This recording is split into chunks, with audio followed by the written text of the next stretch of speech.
Good morning. Yes, I'm down here with the noisy ones. They're being very noisy.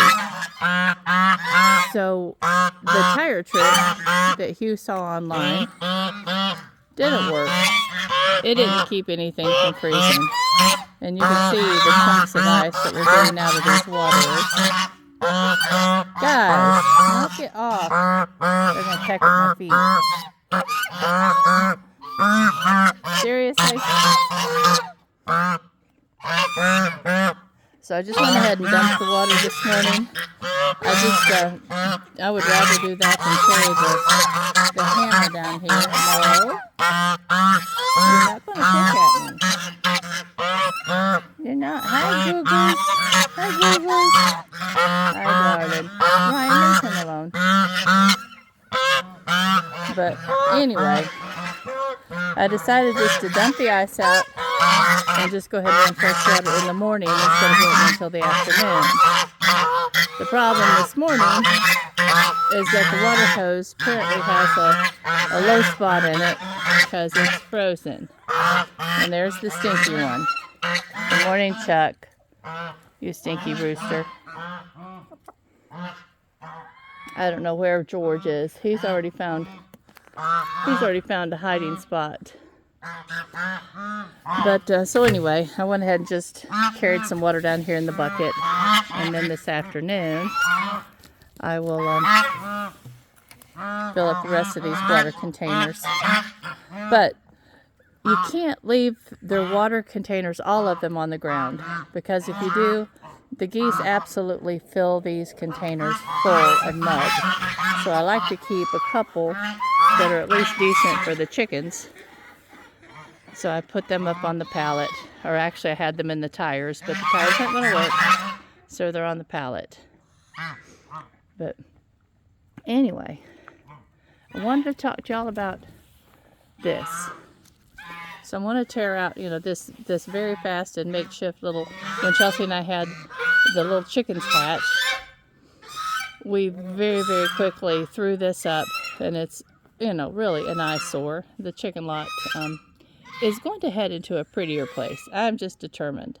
So all of this outside structure right here is coming off, and I'm going to build a nice little outside enclosure.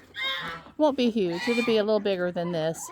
I think I'm going to take it to the edge of the little guinea house building.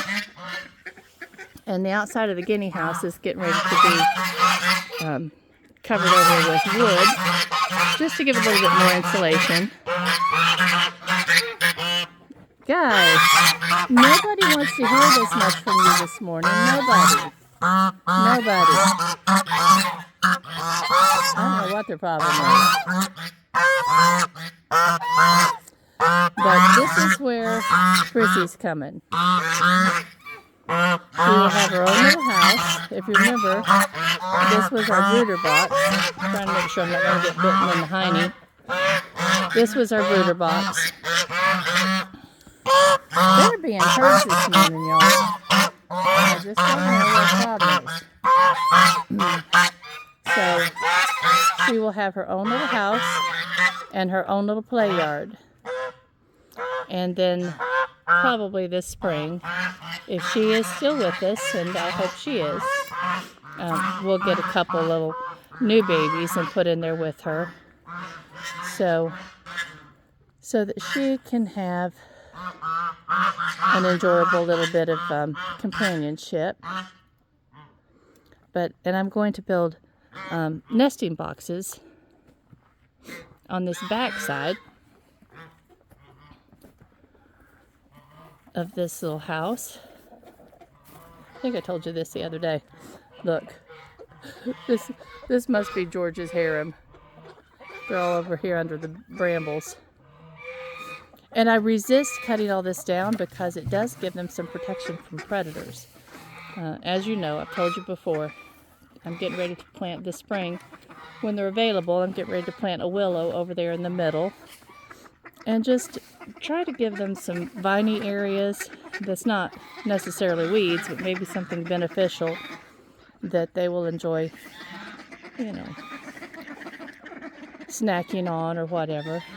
But this side right here will get very little heat of the day from the day, but I'm going to put their nesting boxes right there so that I can get to them from outside. The ones that we have right now are inside of there, and they are just a booger to get to. So, hi, sweet girl. Hi, darling. This bunch of chickens, they're beautiful. They're so pretty. And that one going there, she's a doll. And this is her brother, Rue. And Rue has found his crow, if y'all heard him earlier last week. It's a beautiful crow. It's definitely a teenage crow. It cracked a little bit in the middle. Hi, darling. Such pretty girls. This one is the one I'm talking about.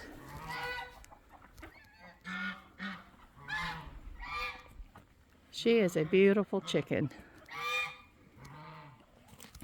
Now that little old mama, she's a little scrappy looking. But I think I missed her. There she goes. But her coloring is just gorgeous.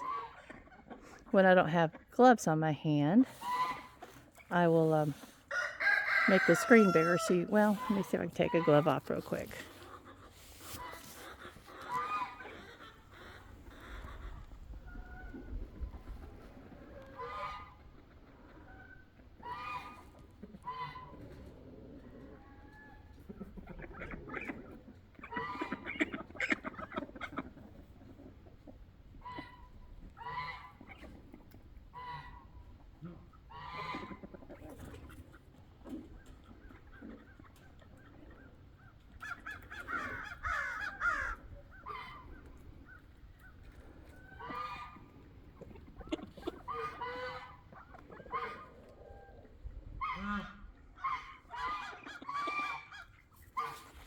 I was hoping she'd give us, well, there she came. Try again. Too late.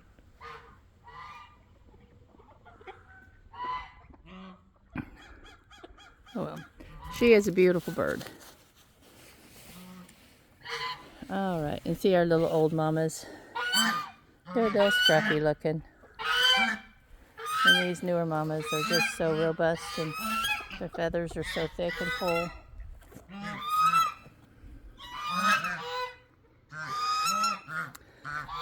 But anyway, well, these guys are taken care of.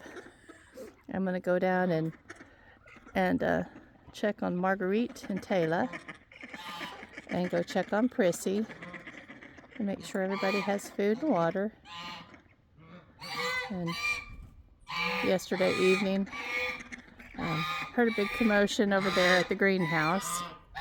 I think that Ferds is trying to get in. He's fine though. I came out and checked on him, and he was roosting on top of the house last night, so he didn't hurt anything. And this morning, he's out here walking around. Listen, I see you, Googles. I see you, my darling. This is my sweetheart. This is my sweetheart. Yes, you are.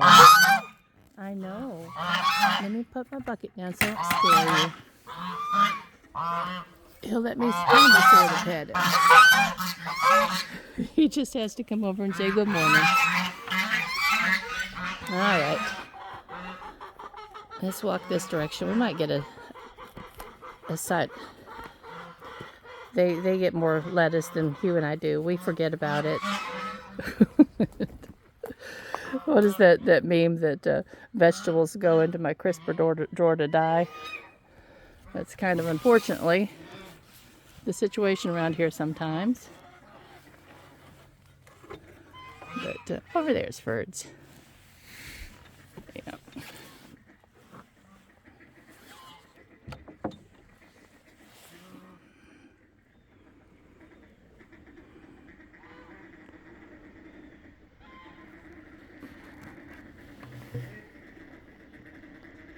See how long this train's getting. And you know, with the peacock, it's interesting, but every year they're trained, after they lose their feathers, when they come back, the train's a little little bit longer. So that's an interesting thing to know. Apparently they don't even start getting their first train, until they're about 2 years old. Sorry, it's hard to hold it still. It's hard to hold it still when I have the lens expanded. But anyway, y'all, I'm going to go take care of the other birds and probably do the little 3-minute shorts off and on throughout the day. I love those. And I tell you why. The 1 minute just doesn't give me enough time to finish a thought. And sometimes these 10 or 15-minute longer videos, I just don't want them to get too boring, but I do enjoy doing them, so I'm planning on continuing with those every day. But the little 1-minute videos work out just exceptionally well. Or 3-minute videos, excuse me. All right, y'all. It's a cold day here. We've got lots of work to do. Hugh and I are going to continue working in the grow room downstairs. And I'll probably at least do a short on that in a little while. But I love you much. Bye-bye.